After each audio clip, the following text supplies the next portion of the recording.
Unfortunately, Nicole Trahan, who's a Marianist sister, was also supposed to be with us. However, she had a pastoral emergency. She works at Chaminade Julienne High School, and a recent graduate was killed last night in a car accident at UC.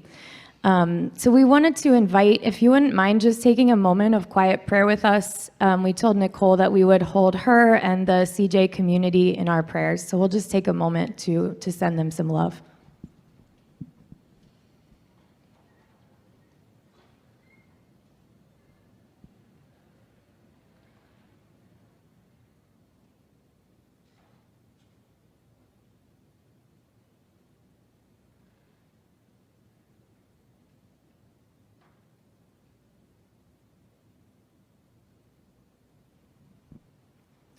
Thank you so much. So we're going to begin by introducing ourselves, and then we'll give an overview of our presentation before we dive in. So it's good to see you all. I'm Sister Leslie Keener. I'm a sister of Divine Providence of Kentucky. I'm the Vocation Director for our community, and I'm also the director of one of our congregational ministries called God Space, which is a community building spirituality ministry with its own communication challenges, but I love it. And I'm also a spiritual director and this and that. And I'm Sister Tracy Kemme, the Vocations Coordinator for the Sisters of Charity of Cincinnati. So I live here in Cincinnati with two other sisters and a woman who is entering our congregation at a community called Visitation House, which we created to welcome discerners. I also serve as a spiritual minister at Casa de Paz, which is a shelter for Latina survivors of domestic violence. And I am so grateful to partner with our amazing communications department. Many of them are here today from the Sisters of Charity of Cincinnati. So thank you all for having us. The co-chairs of this conference invited us to do a panel that would look at communications from the perspective of vocation ministry. So we're going to spend about 40 minutes of our time sharing thoughts, and then we want to make sure to have some good time for Q&A and kind of sharing creativity amongst ourselves. So Leslie's going to start us off by sharing just some about how we see vocation ministry, knowing that many people come from different levels of experience working with vocations, and about our current context of working with vocation ministry. And then I will follow that by focusing on the wonderful theme of this conference, mission, and how that ties into vocation ministry. And we'll round it out with a few brief comments about a spirituality of communicating for vocations. We hope that something that we share is helpful for where you are in your ministry. So we'll begin with the basics. We figured because we all come from different contexts and different roles, it might be helpful to just talk a little bit about what vocation ministry is and what vocation ministers do, and also what we don't do. What we don't do is recruitment. And I thought that it warranted saying that plainly, partly because some of my own sisters think that what I do is recruitment. But, you know, we're not the military, and we're not headhunters for corporations. We don't really have a signing bonus, except, you know, joy and fulfillment in life. If someone is called. So it's not so much about recruitment, but our role is more about accompaniment, helping people know whether or not God might be calling them to religious life.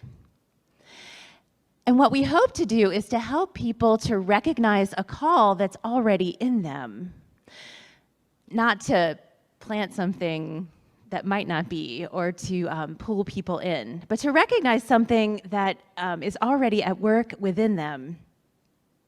And the reality is that discerning God's call is hard. It's fraught with mystery and ambiguity. And some people don't know how to read the signs of God's call. Some people don't know how to name what's happening in them, even if they feel that something is stirring.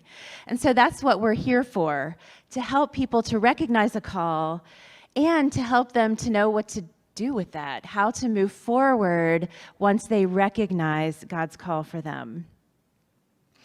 So as vocation ministers, what we try to do is listen well. We listen to discerners and with discerners to see if God might be calling them. And we also listen with our communities to see if a discerner might be a good fit. And because entering religious life is not the most common thing that people are doing these days, discerners do need help and support as they consider entering into this life that is a little bit countercultural. So we are here to help and to support. In order to do this, what we're trying to do is to help discerners, those who are looking for us, to find us. They need to be able to find us. And sisters today have a slight visibility issue. And you probably know that because you do similar work, right? We don't all do the same kinds of ministry. People don't necessarily identify us with the work that we do. We might not dress differently than other people these days. And so we might not be as recognizable as we once were. So then how can discerners recognize a call within them if they don't know any sisters and don't know how to find us? As vocation directors, we do want our communities to be visible so that the people who are looking for us can find us. We don't want to be a well-kept secret. And I guess another challenge that we face as vocation directors, and maybe religious life in general, is this narrative of diminishment and decline that is so often perpetuated in media, in lots of conversations, lots of contexts.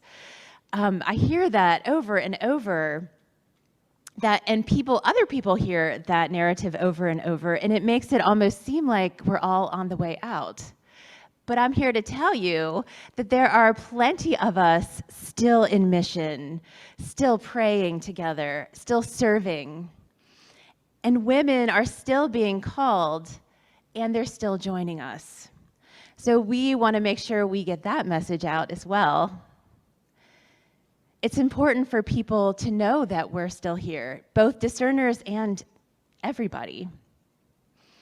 And so that's why it's so helpful to talk to you all, because we need help getting the word out sometimes to help people to hear our message and to discover us. That said, as I said before, discernment can be challenging, and I think today reaching discerners has some unique challenges. And I'll just name a few, and probably they're not a surprise to you because you probably face these same challenges as well these days. And first of all, in this day and age, there's just so much noise all over the place that it's hard to even find a space where our message can get out, but also a place where people can be silent and hear God's voice. And I think another challenge is just that fewer people are members of parishes and even attending Mass. In particular, this is true of young adults. So connecting with those young adults who are connected with church is challenging. And doing outreach with young adults in general can be challenging too, even finding all those who identify as spiritual but not religious, but they still might be Catholic, religious light, or socially conscious, or faithful but questioning. All of these young adults could be being called by God, but how do we find them? How do we connect with them in a meaningful way? And I also think just at this stage of where we are in the pandemic, You've probably heard this too, that so many people are really struggling personally, spiritually, mentally. There's a lot of anxiety, a lot of depression, and I think just sometimes a general malaise or discontent. And so in some ways, it's hard to get people to do anything. Even if they want to come to an event, to do some service, it's hard to get people to get up and go again. However, we as religious, and you who communicate with and for us, can help us and join us in being a voice of hope. I think more than ever, people need that right now. And so we need to have your help in uplifting people and showing them hope, and helping people to connect with us. Because ultimately, as Christians, we're communal people, not just religious, but all of us, and we're just not meant to do the spiritual life alone. And so that's why we all have a role to play, an important one, in helping people to follow God's call, whatever that might be. And so we don't really have all the answers, and we need your expertise and experience in this work. Vocation is a ministry just like communication and development are ministries. And I think, like these ministries, vocation ministry has an element of evangelization in it. It's all part of building up the kingdom of God and connecting people with it. And so we're asking these questions maybe with you. How do we reach the people that we need to reach? It's part of our mission.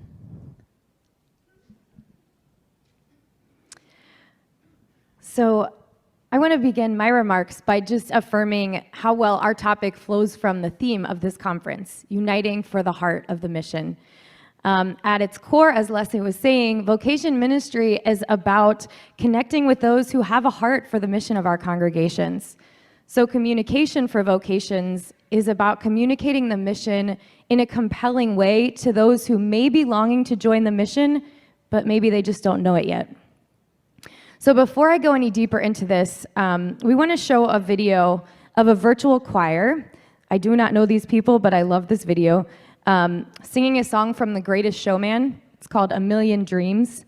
And it's not explicitly about communications, religious, discernment, but I think it connects to Leslie's reminder that people are still discerning. So in the context of vocation ministry, just invite you to watch this video and just see how it speaks to you, thinking about vocations and communication. How does it make you feel? What does it inspire in you, thinking about this sacred ministry of communicating for vocations? And then after we watch it, I'm going to ask you to just buzz with someone near you for just a minute or two about what came up for you as you watched it.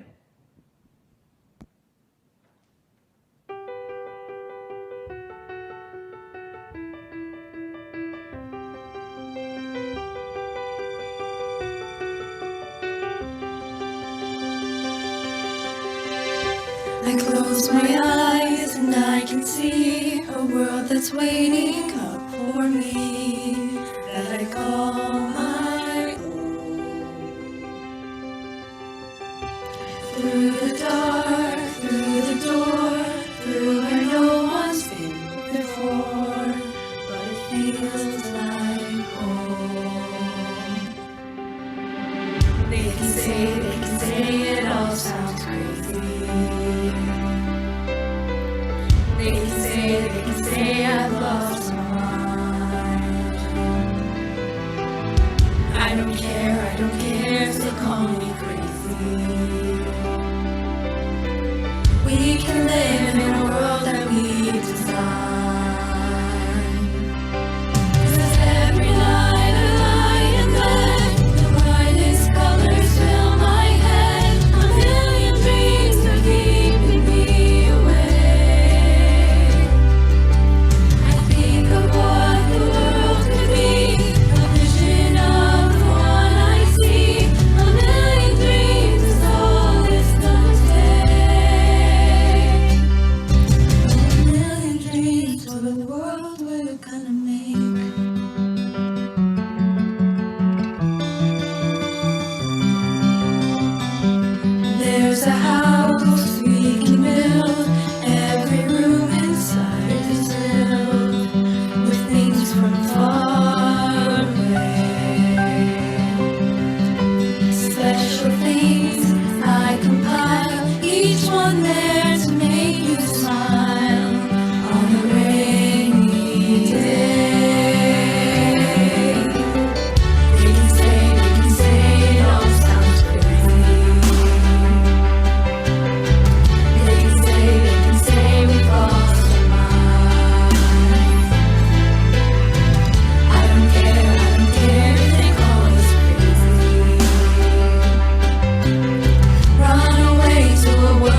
So if you can just take a minute with someone nearby you and just buzz about what that brings up for you when you're thinking about vocation ministry and reaching our young people and communicating with them.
Okay, if you could just finish your thought. Thank you. So for me, this video communicates with great energy that there is a wonderful diversity of women out there who share the dreams of communities of women religious. And I love the line in the video that says, "Bring me along. Share your dreams with me and bring me along." So we are about helping people connect to those deep dreams and calls of their hearts. And we want to be clear about communicating our mission then if we hope to connect with those whose dreams align with ours. So we often ask ourselves in vocation ministry, who are those young people? Where are they? What's the best use of our energy to find them? And I'm sure these questions are very familiar to all of you in communications. And in many ways, we hold these questions with you. And I think that's a real point of connection for us, is that we can talk together as communicators and vocation ministers about the questions that some of us who were in the previous session in this room, who are we trying to reach? And what is it that we hope they will do? So if we're trying to reach, in general, probably millennials and Gen Z, we know that media is an important piece of that. And I'm getting older now. Our discerners remind me of that frequently. I used a period in a text last week, and I was told that I was kind of old. So I can't speak as a media expert, but I can share a few insights I've gleaned about best practices for communicating for vocations. So first, action. The people that I'm talking with in vocation ministry care deeply about the world. They care about justice, activism, involvement in community. And so they want to see sisters in action. And I think real-time reporting can be helpful here. So the people who were speaking about social media said, don't just tell people after it happened. Try to share the process. So one thing that we did was create a separate account for vocations that a lot of our newer members have access to, so that we can contribute things on the ground. If we're at a protest or something, we can be taking video right there. And then we work with the Sisters of Charity of Cincinnati account, and we can share each other's videos. But it kind of gives us like an immediate way to tell the story. And also consistent with what you've been hearing today, I hear from discerners that personal stories are what mean most to them, especially images and videos. So they want to see people who are living the mission now and hear about their early questions and wonderings when those sisters were wondering if they were called to the mission. They want to see sisters being themselves. One way that we last year let people into our lives was a house tour of some of our community homes during Vocation Awareness Week. So we kind of, took people through our homes, and it gave us a chance to talk also about how we're living the mission today. Another thing would be authenticity. So one thing I've noticed in this ministry is that young people really value authenticity and courage. So on the one hand, we don't want to promote a false view of ourselves. On the other hand, we don't want to tamp down sharing our mission because it can be risky at times. If we're thinking about communicating for a vibrant vocation ministry, I would encourage us to think about ways that we can maybe even more boldly communicate what we're really about and stand for. And I know that involves conversations with development and leadership, but if we want to draw the people who really have our spirit, we need to be clearly communicating that spirit. And both of these, authenticity and personal stories, bring up for me the question of representation. So representation in communicating for vocations is incredibly important. Discerners need to be able to see themselves in the mission and the mission in themselves. So showing all of ourselves as a congregation is incredibly important. So that includes older people, mostly white, right? Younger people and people of color. And then there's a caveat here. So it's kind of like we're holding this tension. We also need to be aware of calling on the same people too much. So that can be a struggle, right? I see a lot of heads nodding. So our communications department is very good about reaching out and saying like, hey, we're thinking about this. Do you have too much on your plate? Like, have we asked you too many times? But I think the idea of being creative about repurposing projects can be very helpful. So I think holding those two things together of like representation is very important and also honoring what people are able to give. And then also getting feedback, direct feedback from young adults who have been engaging with you. And I think it's helpful to see what the biggest drains on your time are and if those biggest pieces are actually making the desired connections. So some of the things that we've looked at some of the newsletters that we've been doing, and we decided to go down to once every other month instead of every month because we saw that it wasn't getting the impact that we had hoped that it would. So consult with younger people and see what they're actually looking at and look at your algorithms. Something else that I found that's very interesting is this dichotomy that I'm seeing in Gen Z, that some of them are very, very involved in social media and like TikTok and Snapchat, and then some of them are not involved at all. So to have a kind of different ways to reach them, I surveyed many of our discerners. Some of them were like, yes, we're on Instagram all the time looking at your stuff. Some of them were like, we just read the emails and texts that you send us. Like that's how they're getting their information. So kind of having a several-pronged approach. So I see communication as the bridge between mutual seeking and offering.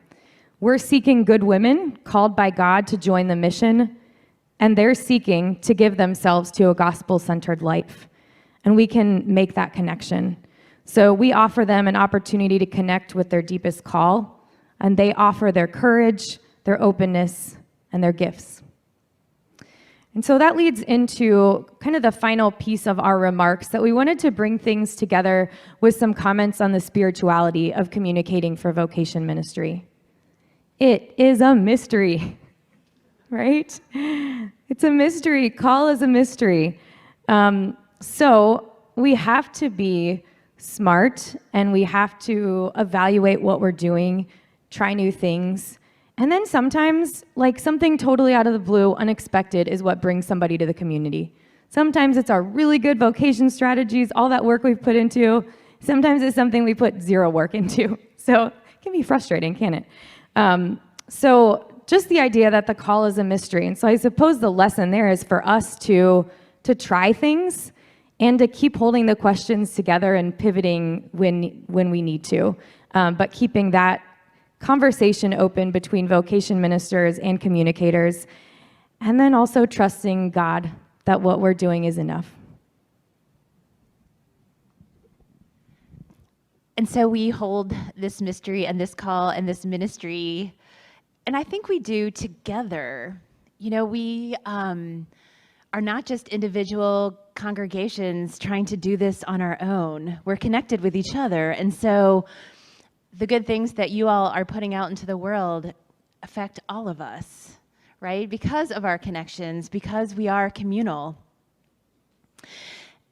And so it's not just also what individual communities are doing, but also there are organizations who are helpful partners in helping sisters to be visible, in supporting vocation work in particular, vocation ministers in particular, but also like amplifying our voices and our stories collectively. And so we thought it was important to mention that as we close the more formal piece before our Q&A, just putting that out there, that we don't do this work alone, but we do that with some of you. Like, of course, the National Religious Vocation Conference, of course, you all are super helpful and a great resource, as is the Religious Formation Conference. A Nun's Life and Global Sisters Report tell our stories in a broad context. And that is just good for all of us and good for our listeners and viewers and people who are engaged in all those different ways. And so we can be good resources with and for each other.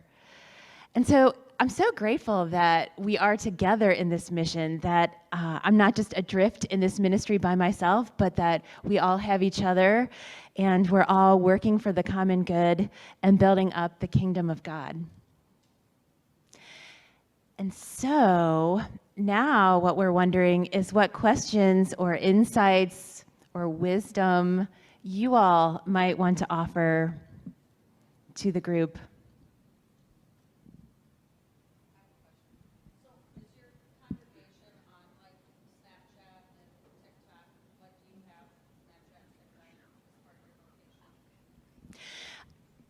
We do not have Snapchat. We don't have TikTok yet, but I would like us to. We're just not there. I think part of the challenge is that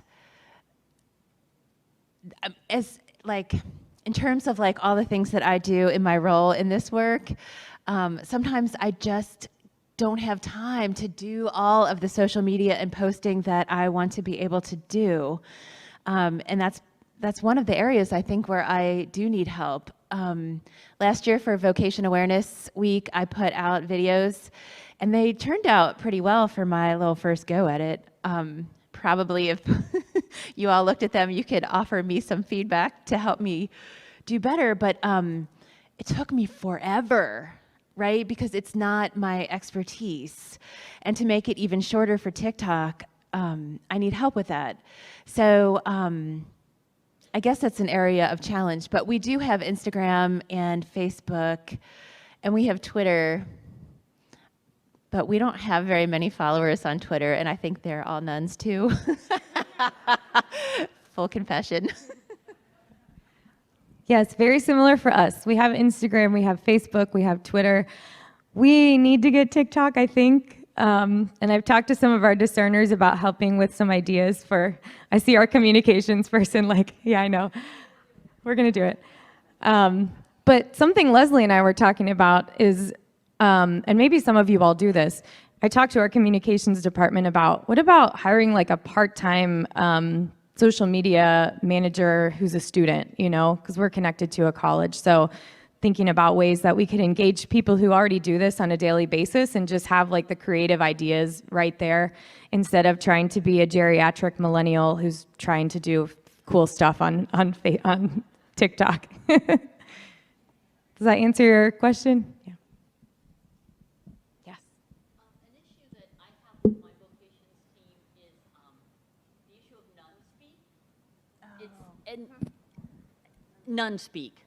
And it's not when they're speaking about the mission or whatever, it's talking about vocation, talking about discernment, using those words that you use once you're into the party, but when you're outside, you're kind of like, meh, how do you get around that? Or do you get around that and just hope that your average 26-year-old, which is, you know, kind of an age where we're starting with, get what you're talking about? Yeah, that's a really good question, because I think sometimes we can't help it, right? We're nuns who talk like nuns. But so I think in some ways we need to constantly be reminded. People don't know what discernment is. When I was in campus ministry, I used to do decision-making workshops. And it was for like broad discernment, but I knew if I called it discernment that people would either think it was only for religious vocation discernment, or they wouldn't know what it was at all. And I mean, we really have to be conscious. And the conversation first came up, I think, when we were talking about how we're sharing our charism. Providence is a long word, and people don't know what it means necessarily, right? So we have to find other ways to say it until, you're right, until people are connected. But I think it's a good reminder, and maybe sisters just need to keep being reminded that other people don't necessarily speak that language yet. I think in general, the young adults that I engage with who are kind of open to discerning have a sense of what discernment is, like some of those big words. But I'm thinking NRVC has a glossary of non-speak words. So I don't know if it would be worth occasionally in social media just doing like a quick story or post or something of like, what does this mean? Da, da, da, da, da.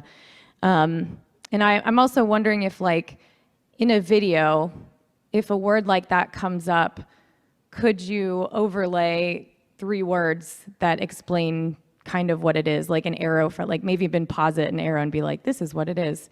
Just kind of like a creative way to explain it. I don't know if that makes sense.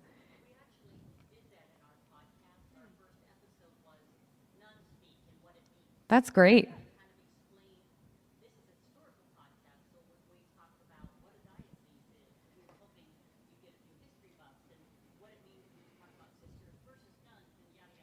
That's great. Yeah. And I also think when we ask people questions, we try to say things like, what made you think about being a sister of charity? Just like, kind of keep it simple without those big words. So hopefully that translates. Yeah.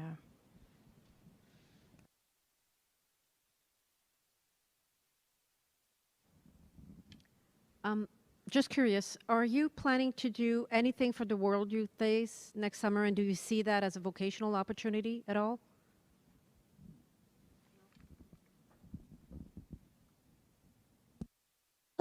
Hello. I feel like it's something that we might advertise, but in conversations about where our energy is best used, I probably feel like I wouldn't necessarily put a ton of work into something like that, because I don't know how to put into words. I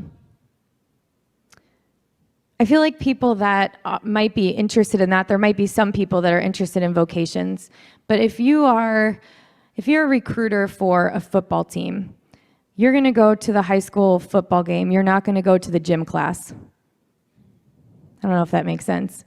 So we kind of, with limited energy and resources, we really kind of try to focus on events that people have explicitly expressed an interest in religious life.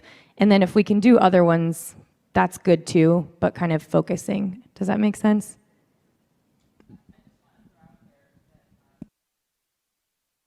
That the NRVC Vision Vocation Guide will be at World Youth Day. So in a sense, all of you who are part of Vision Vocation Guide are represented through that. And we will, I don't know more details than that about the NRVC, but for sure Vision will be. So.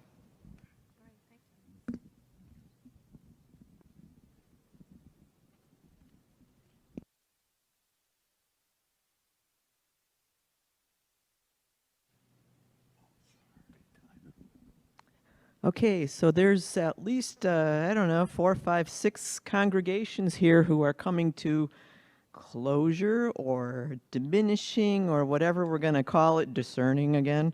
And I myself am a communicator for Sisters of St. Casimir in Chicago. They have not had a sister for the last 20 years maybe, and their vocation department basically closed, I think about 15 years ago. I still get inquiries, and I usually answer all of them. And so, like, where do I send these people that are writing us from Africa and from other countries, and from some I believe are not real, and so I can kind of tell. But I still want to tell the sister story, and I tell the sisters, oh, I just got 3 inquiries this week, and I sent them the link to Vocations or LCWR or whoever. So what can we do that are in this position that still want to tell a great sister story? And, you know, we're not recruiting, but we still have those people asking questions.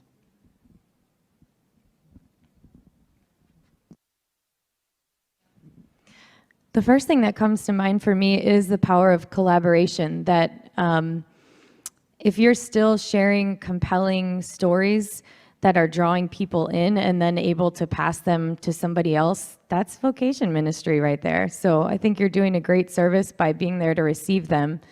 I think if you're looking at continuing to promote vocations, you could also be sharing things from NRVC or Vision or whatever to continue to like add that to your repertoire, even if you don't have a specific vocation team in your congregation. But I think probably sending them to Vision or NRVC, which work together, is probably the best thing to do, because that's kind of like the hub where they can then find other connections. And really, that's in some ways not that different from vocation ministry itself. I mean, whenever I get called by an inquirer who I talk with and think, I don't think she's called to us, but she might have a call to a contemplative community, I'm happy to refer, or refer back to the NRVC or Vision, or use those resources, because we're all about the business of helping women to find the best fit for them and helping them to recognize God's call. And if it's not with us, then it could be with somebody else. If it's not with your community, it could be. So I'm glad that you're still telling the stories.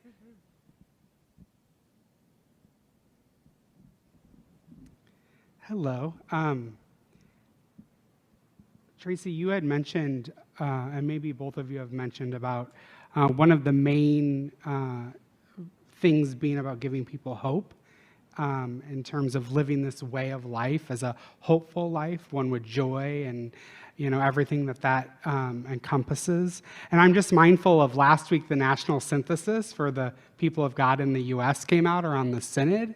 And how do you do vocation ministry with that sense of hope and joy and kind of expecting the best of tomorrow, when it seems like the church sometimes is just so rife with division and name calling? And I mean, we've seen it at unprecedented levels at the U.S. Bishops' Conference. And I know women religious are not about that. I've been doing this long enough to know that they are about something very different. But yet, when you see church covered in the news, that's what you get, right? And women religious are pointing to something very different. And how do you break through some of that just nasty division? And it's not just in the church. I mean, look at our country and our world more globally, and you see that. And so it's a big question, and I don't know if necessarily you can dive into it, all of it now, but if you just had any initial reactions to how we can maybe be that, you know, ministers of joy and hope in a world that really needs that right now.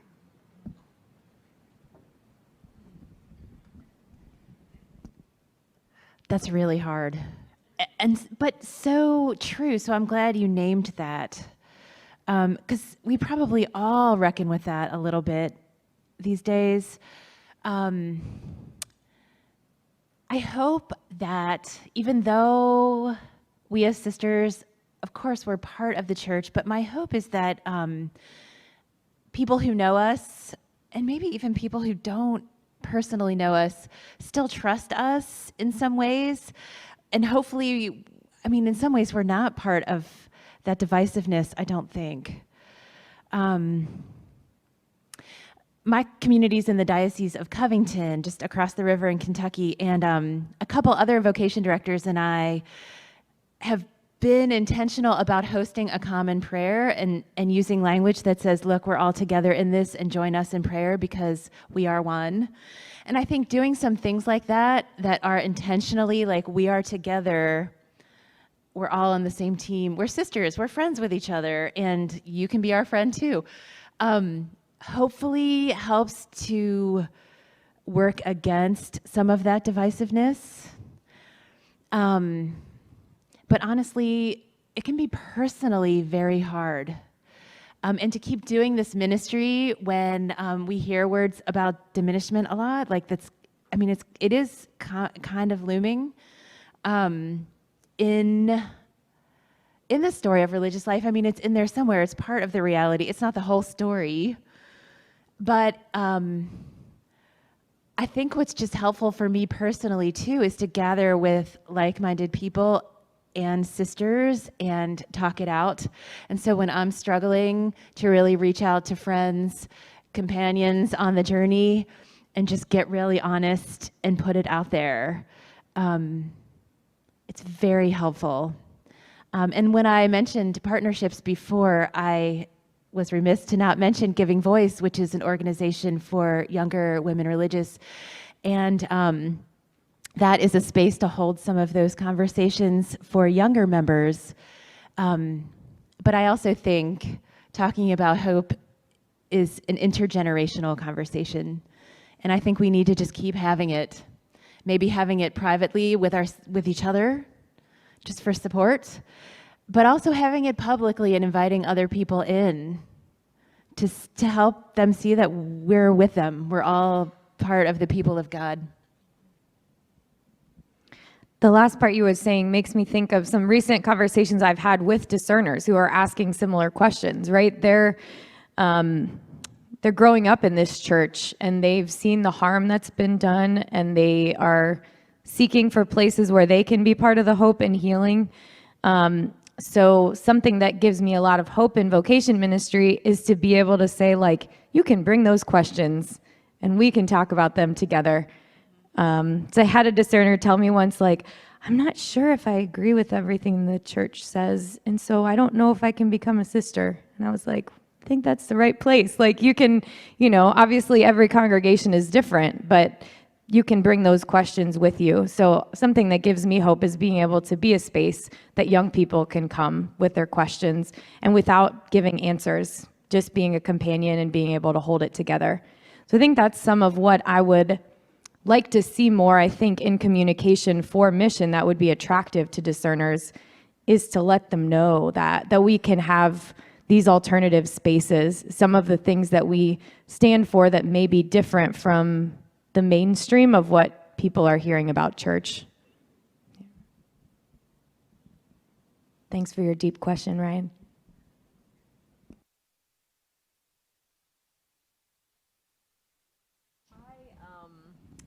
As you mentioned, a lot of the women who at one time would have probably considered religious life no longer identify as Catholic.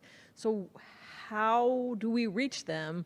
Like maybe we'll send stuff to Catholic campus ministers, but they're probably not there anymore. So, some of the people that would still be called. So how do you find them?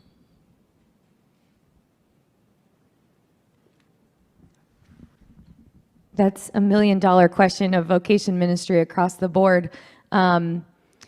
And I guess for myself, and it might look different for different vocation ministers, but I again go back to the question of where is my energy best spent? And I think at this point, at least, I'm trying to focus on the spaces where I know people who share values that are in line with our mission might already be. I do host an online faith-sharing group that is not specifically for discernment, and it's open to any seeking young adult. So I kind of see that as a way that, like, someone would hopefully feel welcome, even if they weren't, like, a churchgoer necessarily. And this past year, we've talked about faith that does justice. So the topics might be more broadly interesting to people as kind of a space. But I've found like the most fruitful places of connection are like campus ministry, or just because our congregation is focused a lot on justice ministry, going to like a justice conference where young adults are going to be, and you might get some non-church goers there. I don't know. Feels like that was kind of all over the place. But. And I guess I host some similar kinds of spaces too. I mean, people who are really searching, I mean, they're my people. I was like that student in college, and I had mentors who helped me grow. And I just think questioning is healthy and it brings growth. And so, but it is the $1 million question, how to show up and be present for people when you don't always know where they are. So I do try to invite conversations. And I guess I'm also thinking of some of the people who come to my small groups and things like that. Many of them do still identify as Catholic. And I think they identify as practicing Catholic, except they don't really go to church. And I remember when the pandemic first started, and it was our last small group for a while in person, and someone said, you know, the Archbishop has taken away the Mass obligation. And one of the young women started laughing, and she's like they can make that an obligation. And we looked at her and we're like, it is, though. It is. I mean, now it's not for a while. But so I think there's a lot of just like in and out. And I don't know that there's like a hard line, like I shall never go to church again. But sort of like try out a parish and then stop going for a while for whatever reason and then come back around. I think that's some movement and some searching. And I always do want to find them, and I don't always know how. I just thought of one more quick thing. I was on a virtual conference from Sacred Heart University called Young Adults in the 21st Century. That was like last weekend. But they have a lot of conversations about that broadly, of like reaching young adults in the US. And all of those talks are recorded. So if you're interested, highly recommend it. There was some really good talks just about the work of our whole church in being there for young adults, whether they're in church or not. So it's Sacred Heart University, Young Adults in the 21st Century.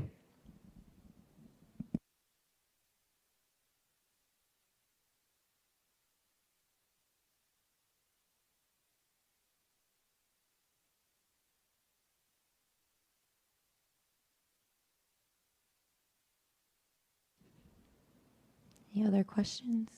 Okay. Well, I just want to reiterate what our panelists have both said about putting things out there and not really knowing if you're flinging the mud at the right wall or not, but that it's really, I mean, they already said this, it's not really wasted, because those people who are seeking for spiritual meaning in their lives, they're everywhere. So I just wanted to say that I don't think, even if you're flinging it at a wall that may not be fruitful in your lifetime, you don't know. It's amazing how people find their way to God and find their way to communities.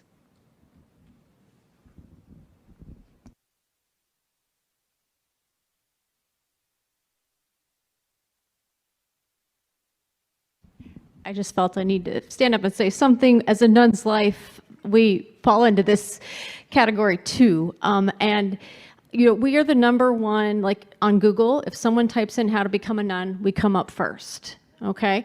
And we showcase religious life across the spectrum. And I'd say one of our most powerful vehicles is our podcast. I'm doing a one-on-one conversation with a sister, just like I asked Norma yesterday, and you got that great story about pizza, bringing her into religious life.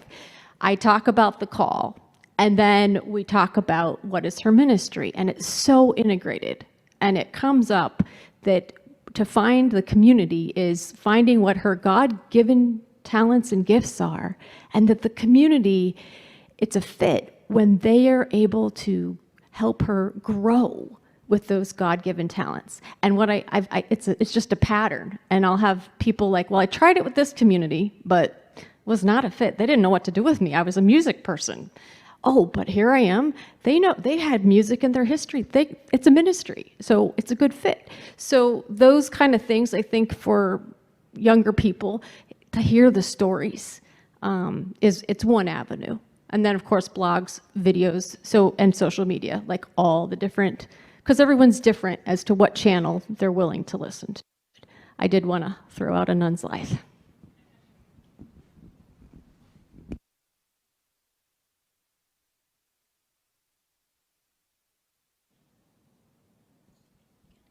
Okay.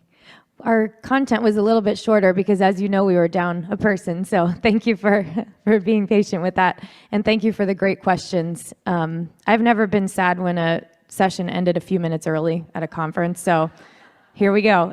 Thank you all so much.